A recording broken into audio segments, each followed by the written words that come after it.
உங்க விஜய் உயிர் என்ன வரனா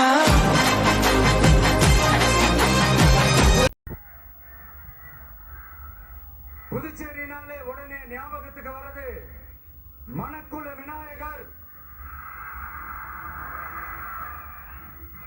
அரவிந்தர் ஆசிரமம், வில்லியனூர் மாதான் சொல்லி இவங்க எல்லாரும் ஞாபகத்துல வருவாங்க. அது மட்டும் இல்ல, மகாகவி பாரதியார் அவர்கள் இருந்த மண், பாவேந்தர் பாரதிதாசன் அவர்கள் பிறந்த மண். அது மாதிரி இன்னும் சிறப்புகளை அடுக்கிக்கிட்டே போலாம். ஆனா அரசியல்னு வந்துட்டா ஒரு முக்கியமான விஷயத்தை பத்தி நம்ம சொல்லியே ஆகணும். 1977ல புரட்சி தலைவர் எம்ஜிஆர் அவர்கள் தமிழ்நாட்டில் ஆட்சி அமைச்சாங்க.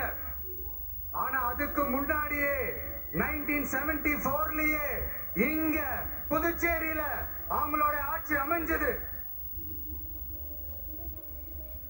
அதனாலதான் அப்பவே சொன்னாங்க, நமக்காக வந்தவர் எம்ஜிஆர், அவரை தமிழ்நாட்டுல மிஸ் பண்ணிடாதீங்கன்னு நமக்கு அலர்ட் பண்ணதே புதுச்சேரி தான்.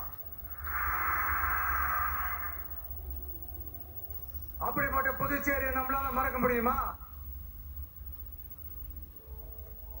அது மட்டும் இல்ல, இங்க இருக்கிற மக்கள் தமிழ்நாடு மாதிரியே புதுச்சேரி மக்களும் என்ன கிட்டத்தட்ட ஒரு 30 வருஷமா என்ன தாங்கி பிடிச்சுக்கிட்டு இருக்கிறீங்க.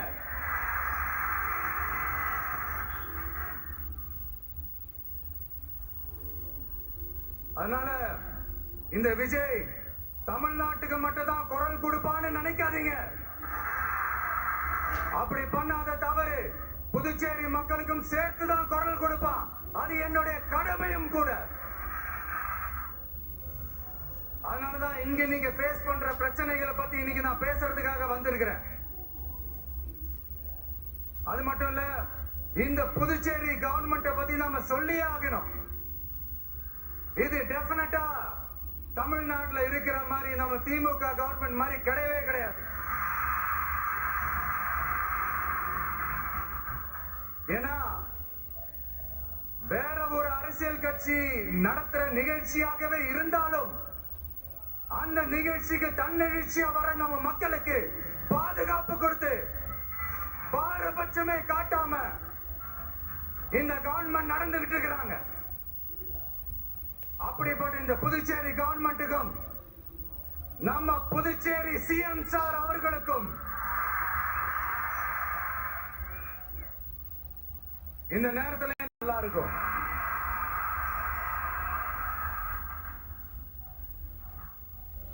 ஆனா அவங்க கத்துக்க மாட்டாங்க. பரவாயில்ல, வரப்போற எலெக்ஷன்ல 100% கத்துக்குவாங்க. அத நம்ம மக்கள் பார்த்துக்குவாங்க.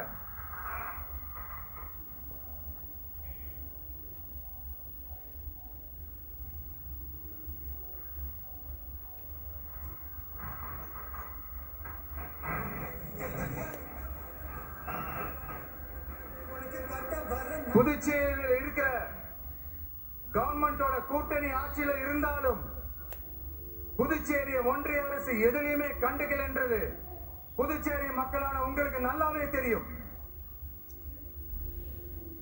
மாநில அந்தஸ்து கோரிக்கையை மட்டுமா கண்டுக்கல, இங்க வளர்ச்சி ஏற்படவும் துணை நிக்கவே இல்லைன்னு கேள்விப்படுறோம். இந்த புதுச்சேரிக்கு இன்னும் மாநில அந்தஸ்து கொடுக்கல. மாநில அந்தஸ்து வேணும்னு கேட்டு பல முறை சட்டசபையில தீர்மானம் போட்டு ஒன்றிய அரசுக்கு அனுப்பி வச்சுக்கிட்டே இருக்கிறாங்க.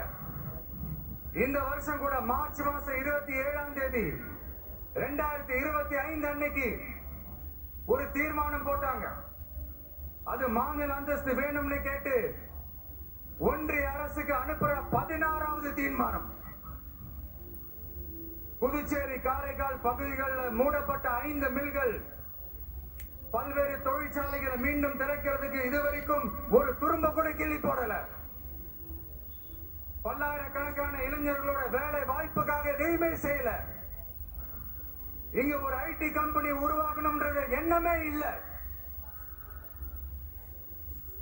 அதை பத்தி யார் பேசினாலும் அது அவங்க காதல விழவே விழல.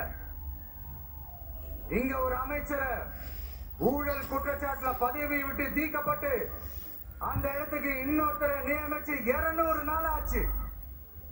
இன்னும் அவருக்கு ஒரு இலாக்காவை தரல. இந்த செயல் சிறுபான்மை மக்களை அவமானப்படுத்துறதுன்னு அந்த மக்களே சொல்றாங்க.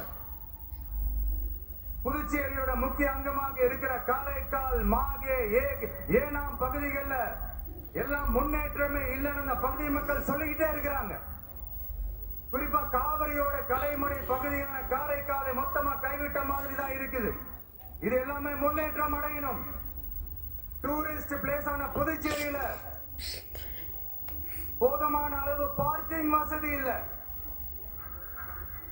போதுமான அளவு கழிப்பறை வசதி இல்ல. இதெல்லாமே மேம்படுத்தணும். புதுச்சேரி மக்களுக்கு ஒன்னே ஒண்ணுதான் சொல்லணும், இந்த திமுகவை நம்பாதீங்க. அவங்களுக்கு உங்களை நம்ப வச்சு ஏமாத்துறது தான் அவங்க வேலையே. நான் சொன்ன பல கோரிக்கைகளை எல்லாம் தீர்த்து வைக்கிறதுக்கு நம்ம புதுச்சேரி கவர்மெண்ட்டுக்கும் அதோட மக்கள் திட்டங்களுக்கும் ரொம்ப அக்கறையா உண்மையா துணை நிக்கிறோம். தமிழ்நாட்டை ஒதுக்குற மாதிரி புதுச்சேரியும் ஒதுக்க கூடாதுன்னு நாங்க கேட்டுக்கிறோம். கிட்டத்தட்ட 20 லட்சம் பேர் வாழ்ற யூனியன் பிரதேசமான புதுச்சேரி மத்திய நிதி குழுவில் இடம்பெறவில்லை. அதனால் மாநிலங்களுக்கான நிதி பகிர்தல் அடிப்படையிலும் யூனியன் பிரதேசங்களுக்கான நிதி பகிர்தல் அடிப்படையிலும் புதுச்சேரிக்கு நிதி ஒதுக்கப்படுவதில்லை. அதனால ஒவ்வொரு ஆண்டும் புதுச்சேரிக்கு தோராயமாக மத்திய அரசு நிதியை விடுவிக்கிறது. அந்த நிதியும் அரசு